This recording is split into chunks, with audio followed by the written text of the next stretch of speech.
सबसे बड़ा जो रियलिटी चेक हमको मिल सकता है वो है क्वेश्चनिंग से, कि हम अगर अपने आप को सही सवाल पूछना शुरू कर दें और हर चीज़ में सवाल पूछें। फॉर एग्जांपल एक पर्सन है जो अपना टाइम काफ़ी ज़्यादा वेस्ट कर रहा है, वहाँ पे अगर वो अपने आप से सच बोल दे, अपने आप को सवाल पूछ ले कि मुझे करना तो ये है लेकिन मैं कर क्या रहा हूँ, अपने आप को सच बोल दे, तो वहाँ से उसको रियलिटी चेक मिलना शुरू हो जाएगा। वो नेटफ्लिक्स में मूवीज़ देख रहा है लेकिन वो अपने आप को रियलिटी चेक दे दे कि ये मैं क्या कर रहा हूँ, मुझे करना क्या था, मैं कर क्या रहा हूँ, अपने आप को सवाल पूछ ले, तो वहाँ पे उसको अवेयरनेस आ जाएगी, वो उस चीज़ से ऊपर उठ जाएगा। तो एक चीज़ हम हमेशा ट्राई कर सकते हैं किसी भी चीज़ में आगे बढ़ने के लिए, अपने आप को सवाल पूछो जब भी कोई काम करो कि ये काम जो मैं कर रहा हूँ ठीक है, सही है। इससे क्या होगा ना, काफ़ी परसेंटेज हमारा इंक्रीज हो जाता है प्रोडक्टिविटी लेवल का। So on that note start करते हैं आज का हमारा ये सेशन।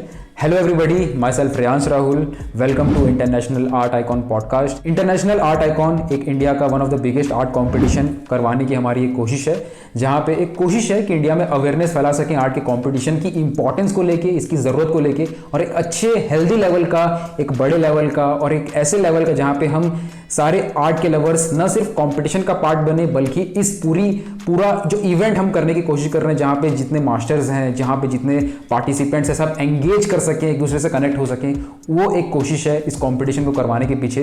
इस कंपटीशन से जितनी भी अपडेट्स होती हैं ये इस चैनल पे आती हैं, मेरे बाकी सोशल मीडिया पे आती है। So please stay connected. इस चैनल पे अगर आपने बेल आइकन नहीं दबाया तो प्लीज़ दबा दो, एंड बाकी जो भी मेरे चैनल के लिंक्स हैं मैं डिस्क्रिप्शन में डाल दूंगा। प्लीज़ स्टे कनेक्टेड ताकि आपको सब कुछ सही टाइम पे पता चल जाए। And drop A purple heart in the comments and type art ART in the comments. इससे मुझे पता चलता है कि आप लोग कितना ज़्यादा पैशनेटली इस वीडियो को देख रहे हो। आप लिखते हो तो समझ आता है कि आप लोग एंगेज कर रहे हो, एंड उससे बहुत ज़्यादा मुझे अच्छी वाइब फील होती है। आर्ट एंड पर्पल हार्ट अच्छा फील देता है। एक बार कमेंट सेक्शन में ज़रूर लिखना। आज का जो हमारा सेशन है वो है महेंद्र राय सर के साथ। महेंद्र जी एक बहुत ही अमेजिंग आर्टिस्ट हैं, बेस्ड आउट ऑफ दिल्ली। उनका दिल्ली में आर्ट के टीचर के रूप में भी काफ़ी ज़्यादा अच्छा एक्सपीरियंस रहा है। उन्होंने कई साल तक आर्ट के ऊपर पढ़ाया है स्टूडेंट्स को, न सिर्फ हॉबी के तौर पे, प्रोफेशनल लेवल पे लोगों को पढ़ाया है, और बहुत ही गहरा एक्सपीरियंस उनका रहा है, और उसके ऊपर आज बात करेंगे। महेंद्र राय सर जो हैं वो हमारे इंटरनेशनल आर्ट आइकॉन में एज ए जज भी हैं, उनका पार्ट भी है। उनका जो नज़रिया है इस कंपटीशन के पीछे, उनका जो खुद का जर्नी है, उनका जो पर्सनल एक्सपीरियंस है, उसको भी जानने की कोशिश करेंगे, सो दैट जितने भी आर्ट के लवर्स इस सेशन को अभी देख रहे हैं, एस्पायरिंग आर्टिस्ट अभी इस सेशन को देख रहे हैं, उनको कहीं डीप डाउन समझ में आए, उनके माइंडसेट में परिवर्तन आए, उनको समझ में आए कि ये छोटी छोटी चीज़ें जो हमारी लाइफ में होते रहती हैं, जो भी अपॉर्चुनिटीज़ हमारी लाइफ में रहती हैं, उसको ग्रैब करना कितना जरूरी है। और ये हम जो एक्चुअल में प्रोफेशनली सभी आर्टिस्ट जो कर रहे हैं इस फील्ड में, जो प्रोफेशनली इस फील्ड में ग्रो कर चुके हैं कई सालों से, जो चीज आप करना चाहते हो वो चीज अगर कोई पर्सन पहले से कर रहा है तो उनसे सीखना सबसे बड़ी अपॉर्चुनिटी होती है। तो इस सेशन को ध्यान से देखना, एंड तक देखना, सारी इंपॉर्टेंट बातों को सुनना। सो महेंद्र राय सर अभी फुल टाइम प्रोफेशनल आर्टिस्ट के तौर पे काम कर रहे हैं, फ्रीलांस आर्टिस्ट के तौर पे भी काम कर रहे हैं, वो एज ए टीचर भी काम कर रहे हैं। तो बहुत ज़्यादा एक्सपर्टीज है उनका इस फील्ड में। नेशनल एंड इंटरनेशनल लेवल पे काफ़ी शोज एंड एग्जीबिशंस का वो पार्ट रहे हैं अपनी इस पूरी लंबी आर्ट की इस जर्नी में, इस प्रोफेशनल जर्नी में। आर्टिस्ट कैंप के वो बहुत ज़्यादा पार्ट रहे हैं अपनी लाइफ में। आर्टिस्ट कैंप उज्जैन में वो एक बड़े लेवल पे एक आर्ट कैंप हुआ था जहाँ पे वो उसका हिस्सा थे। आईफेक्स के आर्ट कैंप का वो पार्ट रहे हैं, all India fine arts and craft society का वो पार्ट रहे हैं, एनडीएमसी के आर्ट कैंप का वो पार्ट रहे हैं, फेश इंडिया आर्ट कैंप का पार्ट रहे हैं, और बहुत सारे art camp, exhibitions and shows का वो पार्ट रह चुके हैं पास्ट में। और अभी भी वो फुल टाइम प्रोफेशनल आर्टिस्ट के तौर पे काम कर रहे हैं, और अभी भी कई सारे शोज वो खुद के भी करवाते हैं, एग्जीबिशंस वो करवाते हैं, और जिसके थ्रू वो ट्राई करते हैं कि लोगों में आर्ट की अवेयरनेस पहुंच सके, और जिसके वजह से हमें भी बहुत ज़्यादा ये अपॉर्चुनिटी मिली कि उनको हम अपने इस इंटरनेशनल आर्ट आइकॉन के साथ भी एज ए जज के रूप में उनको हम इनवाइट कर सकें, और इस जगह पे भी वो अपनी जजमेंट, अपना नॉलेज शेयर कर पाएँ, और जितने भी एस्पायरिंग लाइट आर्टिस्ट हैं उनको इंस्पायर कर पाएँ। उनका प्राइवेट कलेक्शन भी बहुत ज़्यादा रहा है सेलिब्रिटीज़ के बीच में भी। श्रीदेवी, बोनी कपूर, उनके लिए भी उन्होंने पेंटिंग्स बनाई है। मनोज तिवारी, कुमार विश्वास, ऐसे पॉलिटिशियंस के लिए भी उन्होंने आर्टवर्क्स बनाए हैं। लक्ष्मीकांत प्यारेलाल जी को आप जानते होंगे, बहुत ही अमेजिंग म्यूजिक डायरेक्टर, उनके लिए भी उन्होंने एक आर्टवर्क बनाया है। सो बहुत ज़्यादा उनका कलेक्शन रहा है, न सिर्फ इंडिया में बल्कि इंटरनेशनली भी वो बहुत ज़्यादा अपने काम के लिए जाने जाते हैं। तो आज के सेशन में जानेंगे कि उनकी इस प्रोफेशनल लाइफ की जर्नी में, और एज ए स्टूडेंट भी जब वो ग्रो कर रहे थे, तो ये शोज़, ये कॉम्पिटिशन्स कैसे उनको हेल्प करते थे, कैसे उनकी लाइफ में इंपैक्ट डालते थे, और कई सारी चीज़ें आपकी जो मन में डाउट है वो क्लियर होंगी आज के सेशन में। So please stay connected. And छोटी सी रिक्वेस्ट, शुरू करने से पहले इस वीडियो को, इस सेशन को शेयर ज़रूर करें। इंस्टाग्राम पे ये सारे हैशटैग मैं यहाँ पे डाल रहा हूँ, शेयर करके इसकी स्क्रीनशॉट, यहाँ इसके क्लिप्स आप जहाँ कहीं भी शेयर कर सकते हो। अपने आर्ट लवर्स जितने भी आप फ्रेंड्स को जानते हैं उनके साथ शेयर जरूर करके कि ये सारी चीज़ें जो हम कर रहे हैं, एक छोटी सी कोशिश है आर्ट अवेयरनेस को बढ़ाने की इंडिया में। तो आपका हर एक लाइक, हर एक कमेंट, हर एक शेयर मायने रखता है। उस हर एक छोटी छोटी कोशिश से अवेयरनेस को बहुत ज़्यादा लेवल पे बढ़ाया जा सकता है। सो इसी पॉजिटिव नोट के साथ शुरू करते हैं आज का ये session. First of all sir, thank you so much podcast के लिए और इंटरनेशनल आर्ट आइकॉन में जज बनने के लिए। मेरे लिए, सारे पार्टिसिपेंट के लिए एक ऑनर का बात है कि आप इसका एक बहुत इंपॉर्टेंट पार्ट बने। इसके लिए तो मैं भी ग्रेटफुल हूँ, तुमने मुझे इसके लिए ऑफर दिया। हमारी ऑनर की बात है सर।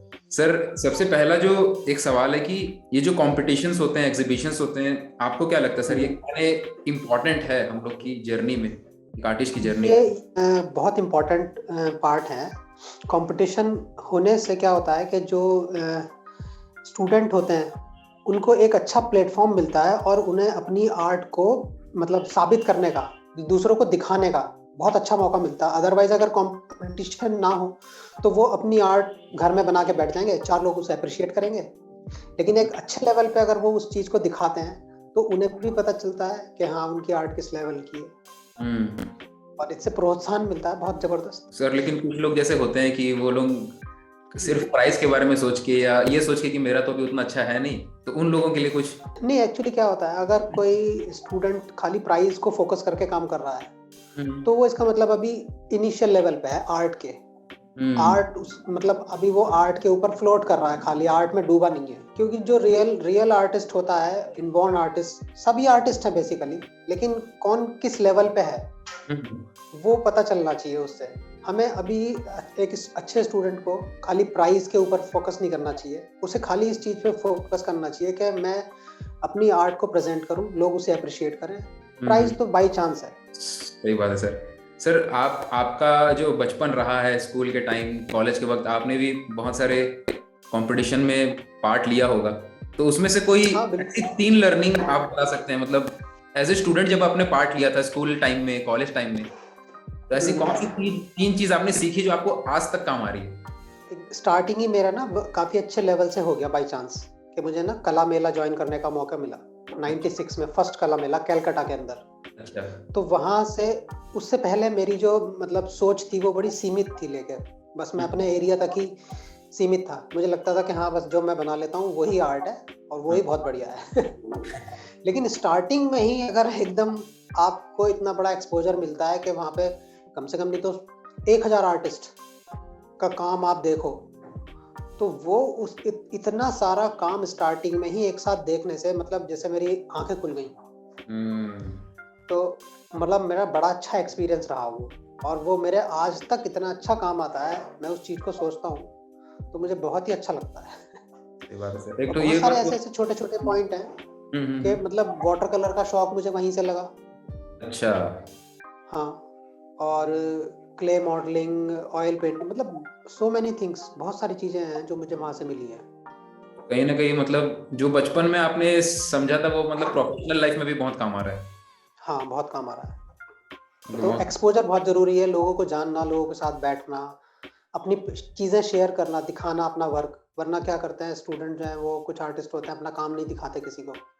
कभी कोई कॉपी कर ले, कुछ कर ले। कोई आर्टिस्ट किसी का कॉपी नहीं कर पाता है। सही बात है। मैं भी ये चीज मानता हूँ। वो तो स्कूल वालों ने स्कूल के टाइम से एक दिमाग में डाल दिया कि कॉपी मत करो, लेकिन आर्ट में कॉपी तो सीखते ही हैं हम लोग बेसिकली।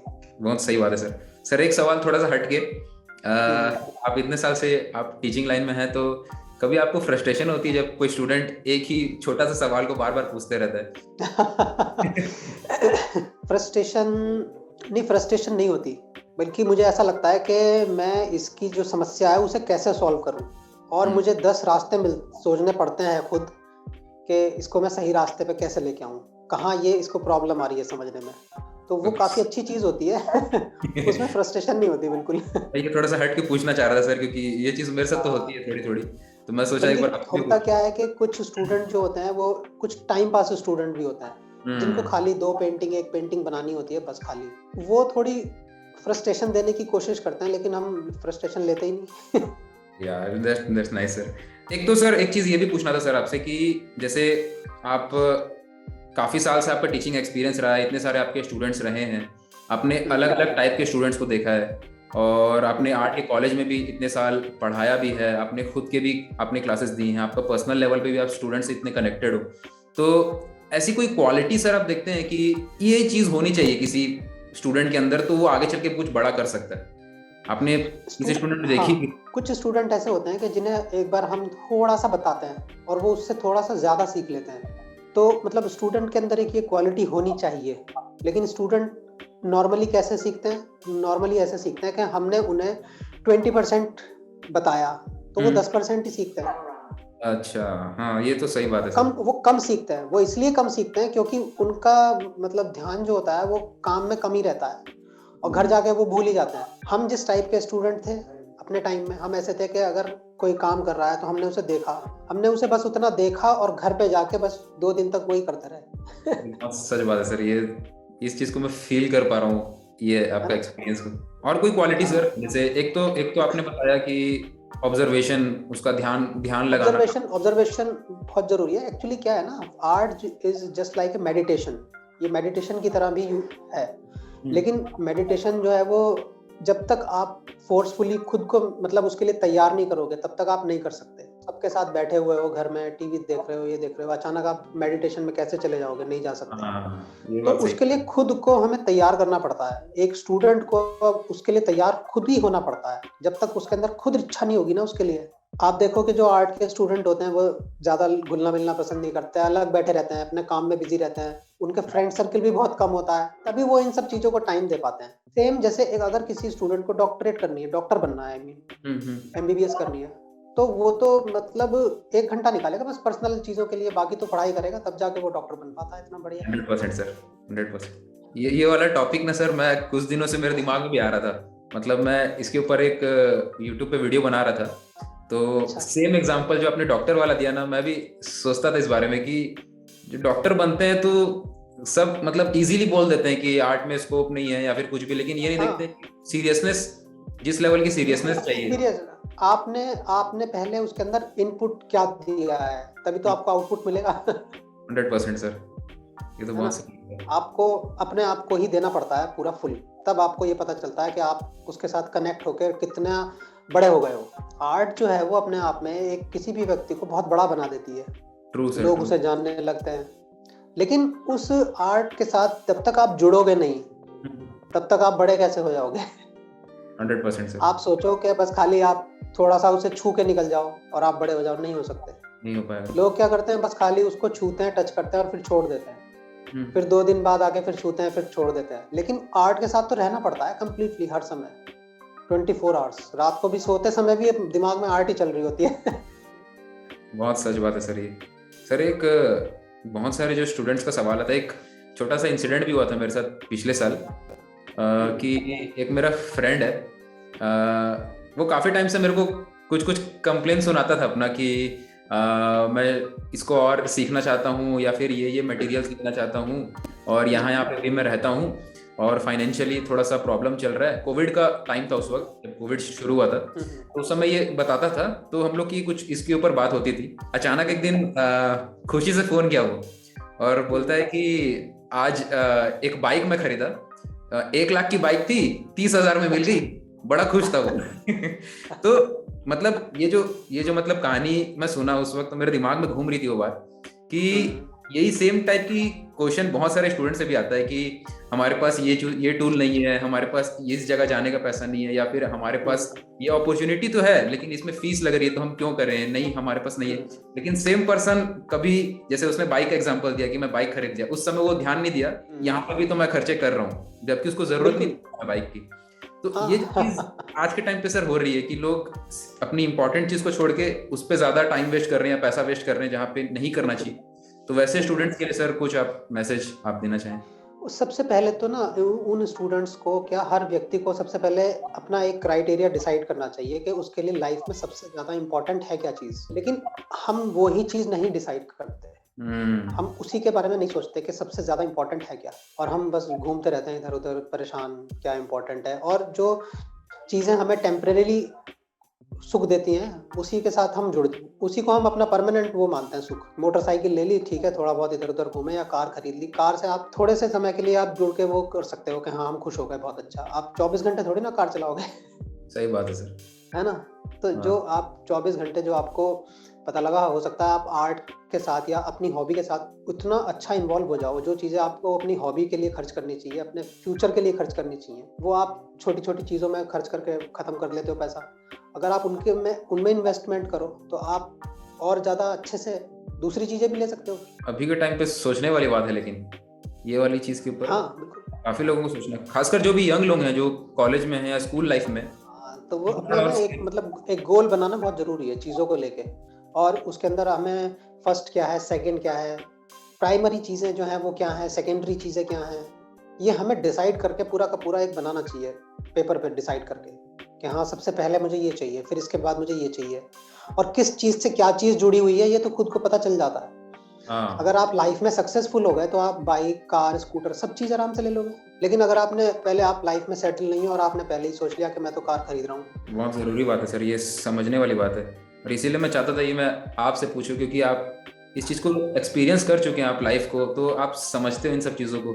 तो आपके थ्रू ये जो मैसेज जाएगा बहुत लोगों को इस चीज़ को सोचने पे मजबूर करेगा कि और जब आप सक्सेसफुल हो जाते हो ना लाइफ में, तो बहुत सारी चीज़ें जो आपको बहुत ज़रूरी लगती है ना इस टाइम, वो आगे चलने के बाद में वो ऐसा लगता है कि ये तो बचकानी चीज़ थी। मैं क्यों इसके लिए परेशान था।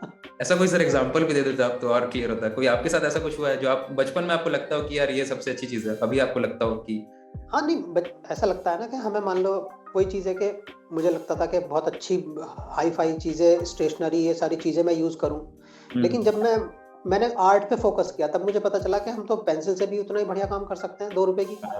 हमें 1000 रुपए की पेंसिल खरीदने की जरूरत नहीं है, हम अगर 50 रुपए वाली खरीद लें उससे भी उतना ही अच्छा काम होता है। और अभी के टाइम पे बहुत ज़रूरी भी सबको समझाना। जो तो लोग सोचते हैं कुछ स्टूडेंट्स होते हैं वो सोचते हैं कि नहीं मैं शुरू करूंगा तो फिर मैं तो विंसर न्यूटन से ही शुरू करूंगा, डेलेरॉनी कलर खरीदूंगा, इसी से स्टार्ट करूंगा, ये ही बेस्ट है, कैमल के बिल्कुल बेकार हैं। ऐसा नहीं है, मतलब आप कोई भी कलर सस्ते से सस्ता जो आपकी अप्रोच में, आपके बजट में आता हो, आप वो लो और उससे काम शुरू करो। क्रिएटिविटी को मटेरियल की वो नहीं है इस समय प्रॉब्लम। काफी लोग जैसे बोलते भी हैं कि आर्ट एक एक्सपेंसिव हॉबी है, लेकिन ये नहीं देखते कि आप लोग एक्सपेंसिव कर रहे हो उसको, आप छोटे से शुरू कर सकते हो। बिल्कुल। राजा रवि वर्मा जब छोटे थे तो वो जो अंगीठी का कोयला होता है उससे वो ड्राइंग बना देते थे सड़क पे, दीवार पे, तो वहाँ के जो राजा थे उन्होंने उन्हें अडॉप्ट कर लिया था कि ये तो बहुत अच्छा काम करता है। टूल्स नहीं, जुनून होना चाहिए, वो ज्यादा जरूरी है। हाँ बिल्कुल 100% सर आपका एक्सपीरियंस रहा स्टूडेंट, फिर धीरे धीरे आप प्रोफेशनल बने, आर्ट की फील्ड में प्रोफेशनली आए, तो इस पूरी जर्नी में सबसे डिफिकल्ट टाइम आपका कौन सा था कि सबसे ज्यादा आपको स्ट्रगल उस समय करना पड़ा? ऐसा कौन सा समय था? स्ट्रगल का जो टाइम होता है ना आर्ट के फील्ड में, अगर आप अपनी आर्ट के साथ में कनेक्टेड हो अच्छे तरीके से, तो आपको जो स्ट्रगल का टाइम है ना वो भी ऐसा नहीं पता नहीं चलता कि वो स्ट्रगल का था। अगर 100 रुपए की पेंटिंग बना के बेच रहे हो तो भी आप मजा ले रहे हो उसके अंदर। वो चीज अलग है कि आपको फाइनेंसेस की क्राइसिस रहती है थोड़ी, लेकिन आप थोड़ा एक्स्ट्रा काम करके उसको मीट करने की कोशिश कर ही लेते हो। तो आप अपने अगर काम पे फोकस करो तो आपको काम मिलता चला जाता है, मतलब रुकना नहीं है आपका। ऐसा कोई टाइम आया था सर जब कि आपने जब शुरू किया होगा, अभी तो आप बहुत अच्छे लेवल तक पहुंच गए, लेकिन जब आपने शुरू किया था, जब आपको उतना आइडिया नहीं था कि इसमें ऐसी फील्ड भी होती है या फिर इस तरीके से लोग होते भी हैं, जब आप एकदम कॉलेज के दिनों में थे उस वक्त, तो कोई सपोर्ट करने वाला भी नहीं रहता है और खुद भी हम लोग थोड़ा डरते हैं। उस वक्त उस समय आप कैसे उस चीज से निकले बाहर कि नहीं करना है करके? उस समय एक्चुअली बस थोड़ा सा वो होना चाहिए, जुनून होता है ना किसी का। मैंने वैसे तो बीकॉम किया है, आर्ट से तो मेरी कोई एजुकेशन रही नहीं और मतलब पेंटिंग करता था तो वो अपने लिए बनाता था खाली, ऐसा नहीं बनाता था पेंटिंग के इसे मुझे सेल करनी है या मुझे किसी एग्जीबिशन में भेजनी है। फिर जब मुझे पता चला कि नेशनल शोज होता है, मैंने उस पर भेजने की कोशिश करी। फ्रेमिंग की बड़ी प्रॉब्लम आती थी हमें, फिर हमने फ्रेमिंग मैंने अपनी पेंटिंग खुद फ्रेम कर ली। तो आसपास के कुछ आर्टिस्ट थे, उन्होंने कहा ये तो बड़ी अच्छी फ्रेमिंग है, कहाँ से कराई तुमने? मैंने कहा ये तो हमने खुद ही करी है। तो उन्होंने कहा कि हमारी भी कर दो, तो हमने पता लगा हमारा फ्रेमिंग का काम स्टार्ट हो गया। फ्रेमिंग का स्टार्ट हो गया। आसपास के जो आर्टिस्ट थे दिल्ली से इधर उधर से, क्योंकि रीजनेबल हो रही थी, वो सब का फ्रेमिंग कराने लग गए। अब फ्रेमिंग करना तो हमारा काम था नहीं। तो जब आप मतलब किसी भी काम को करने के लिए बढ़ते हो तो उसके साथ दसियों काम ऐसे जुड़े हुए होते हैं आप आसपास, तो वो आपको सपोर्ट करते हैं। आपको लगता है कि हाँ रास्ता तो वही है, चलो ठीक है थोड़ा सा घूम के निकल जाते हैं, फ्रेमिंग भी कर लेते हैं। ये एक समझने वाली चीज है सभी के लिए हाँ कि लेकिन आपको अपने गोल के ऊपर नजर जरूर रखनी है। ऐसा नहीं होना चाहिए कि आप पता लगा पेंटिंग करने जा रहे थे और फ्रेमिंग में आप सक्सेसफुल हो गए तो आपको लगा कि चलो भैया यही सही है, हाँ, इसी में कर लो। सही बात है सर। हाँ ये भी, अगर आपका सेटिस्फेक्शन लेवल उसके अंदर सॉल्व हो जाता है, आपको अच्छा लगने लगता है, बहुत ही अच्छा, कि भाई मुझे तो फ्रेमिंग करके ही बहुत मजा आ रहा है, हाँ, आप फ्रेमिंग करो। यहाँ पे आपको ये लग रहा है कि हाँ हम्म ईजल बनाने में अच्छा लग रहा है, आप ईजल बना लो। मैंने ईजल्स भी बनाए। मैंने आर्ट आपका है। काफी सारा इंस्टॉलेशन का काम भी देखा जो आपने बहुत बड़े लेवल पे किया है। हाँ वो मुझे बहुत अच्छा लगा था, आपने एक पेंटिंग का वो पैलेट डिजाइन किया था, तो वो पहले मैं देखा डिजाइन था। किया था, बड़े बड़े ब्रश थे उसके अंदर। हाँ हाँ, तो मुझे बहुत अच्छा लगा। मैं उसी को देख के मैं सोच रहा था कि आपने क्या क्या चीज मतलब एक्सपेरिमेंट करके देखी है ऑलरेडी। बहुत अच्छा लगा देख के सर। तो और आपने जो ये जो चीज बताई ना सर, इससे बहुत सारा चीज एक तो यहाँ पे जितने भी लोग इसको देखेंगे बहुत सारी चीज यहाँ पे सबको समझ में आएगी कि एक तो आप जो भी आप चीज में जुनून रखते हो उसमें फॉलो करो, आपको हाँ उस रास्ते में बहुत चीज मिल जाएगी करने के लिए। और बिल्कुल। फिर आप उसमें देख सकते हो, आपको हो सकता है किसी और चीज में ज्यादा मजा है, लेकिन सारी चीजें एक दूसरे को सपोर्ट करते हुए आपको आगे लेके जाती है। तो एक मतलब बहुत इंपॉर्टेंट लेसन रहेगा सबके लिए। आपने ये चीज भी ट्राई करके देखी, आपने काफी सारे स्ट्रगल इन द सेंस बहुत सारा उस समय पहले थोड़ा सा मतलब मुश्किल था, आज के टाइम के हिसाब से तो पहले के टाइम बहुत मुश्किल था। हाँ हाँ बिल्कुल। ट्रैवलिंग करना भी लेकिन मुश्किल था। पहले ही होता था कि मतलब हम लोग आर्टिस्ट से कनेक्ट रहते थे, हाँ, सीनियर आर्टिस्ट हैं उनके अंडर में टाइम बिताते थे, कई बार थोड़ा सा उनसे उनका काम देखते थे। अब वही चीज हम यूट्यूब पे देखते हैं। पहले हमारे पास जो था बड़ा मतलब रिस्ट्रिक्टेड सा था कि हमने सिर्फ 4 आर्टिस्ट का काम देखा है या काम करते हुए देखा है उन्हें। अब हम रोज एक नए आर्टिस्ट को काम करते हुए देख सकते हैं यूट्यूब पे। तो एक तरीके से लेकिन मतलब आज के लिए लोगों के लिए मतलब बहुत सारी सुविधाएं हैं। बहुत काफी सुविधाएं हैं, लेकिन उस सुविधा का फायदा वो उठा सकता है जो उठाना चाहे। सर तो जैसे अभी आप पहले के टाइम फैसिलिटीज नहीं थी इतनी, लेकिन अभी जैसे आप बताएं कि सुविधा बहुत है, तो जैसे आपने बोला कि अभी भी लोग बहुत ज्यादा सीरियसली नहीं लेते हैं, तो उन लोगों के लिए आप कुछ मतलब कि आप बोलें जो जैसे कोई प्रोफेशनली जाना भी चाहता है तो उनको कुछ आप बोलें जो थोड़ा सा उसको समझ में आए कि सीरियस ले इस चीज को, बहुत ज्यादा मजाक में न ले। हाँ, ऐसा नहीं कि जब इजी तक वो अगर एक चीज अगर कोई देख रहे हैं या कोई एक चीज देखना चाहते हैं तो उसे बड़ा सीरियसली होकर देख लें, एक बार कर लें उस चीज को अगर वो चाहते हैं तो। अदरवाइज तो टाइम ही वेस्ट होता है। सीरियसनेस जरूरी है आज के टाइम पे। सीरियसनेस जरूरी है। सुविधा है लेकिन शुरू से ही, हर टाइम से ही जरूरी है, वो शुरू से ही जरूरी है, तब भी जरूरी थी अभी भी जरूरी है। सर आखिरी आपके लिए आखिरी सवाल, जितने भी इस कंपटीशन में इंटरनेशनल आर्ट आइकॉन में जितने भी पार्टिसिपेंट्स होंगे उनके लिए कुछ मैसेज आपकी तरफ से। बस मेरा यही मैसेज है कि आप मतलब इस कंपटीशन से जुड़ो और सीरियसली जुड़ो, और आपको इतना बेनिफिट होगा कि मतलब सोच भी नहीं सकते आप, ये आपको उतना उस लेवल पे ले जाएगा। इंटरनेशनल आर्ट आइकॉन से आप जुड़े। Thank you so much sir. तो सर ये इतना तक था इंटरव्यू, एंड बहुत अच्छा लगा सर आपसे आज लाइव बात कर। आगे भी सर कोशिश करूंगा मैं कि और कुछ मैं ट्राई करूं तो आपके साथ मैं कनेक्टेड रहूं। हाँ बिल्कुल, नहीं अच्छा है, ये बहुत अच्छा है, मैं करते रहना चाहिए, इससे हमारी नॉलेज बढ़ती है। ऐसा नहीं है कि मुझसे ही आप काफी कुछ सीखोगे, मुझे भी बहुत सारी चीजें ऐसी हैं जो किसी से भी सीख सकता है कोई आदमी। 100% तो सब हम ऐसे ही एक दूसरे से सीख के। तो सच बात है sir. Best of luck. Thank you so much sir. So here's a quick announcement. 28 फरवरी को जूम पे मैं लाइव आ रहा हूँ, एंड उस लाइव सेशन में मैं बात करने वाला हूँ कि फंडामेंटल और बेस जिसकी मैं इतनी बात करता हूँ वो कैसे किसी भी आर्ट लवर को प्रोफेशनली आर्ट फील्ड में घुसने में बहुत ज़्यादा हेल्प करती है, और किस तरीके से मैं आपको अलग अलग एग्जाम्पल भी दूंगा कि कैसे एक फंडामेंटल लेवल पे काम करने के बाद कोई पर्सन आर्ट की फील्ड में अलग अलग तरीके से प्रोफेशनल वाइज घुस सकता है। सो इन सब के ऊपर डीपली इन सब टॉपिक्स को टच करेंगे इस लाइव सेशन में। तो जूम पे होगा ये लाइव, डिस्क्रिप्शन में मैंने लिंक डाल दिया है। सीट्स बहुत लिमिटेड है, सो मेक श्योर कि आप जब ये लेसन को देख रहे हैं तो तुरंत रजिस्टर कर लें सो दैट आप मिस ना करें। एंड जितने भी लोग आप मुझसे क्लासेस के बारे में, ट्रेनिंग्स के बारे में पूछते हो, आप सभी के लिए भी कुछ स्पेशल अनाउंसमेंट मैं करूंगा उस लाइव सेशन के अंदर। एंड बहुत मज़ा आएगा, बहुत ज़्यादा डीप लेवल पे क्लैरिटी भी मिलेगी आपको, बहुत सारी कन्फ्यूज़न जो आपको होती है आपकी बहुत सारी चीज़ें क्लियर हो जाएंगी, सो दैट आप सही तरीके से इस वे में, इस डायरेक्शन में ग्रो कर सको।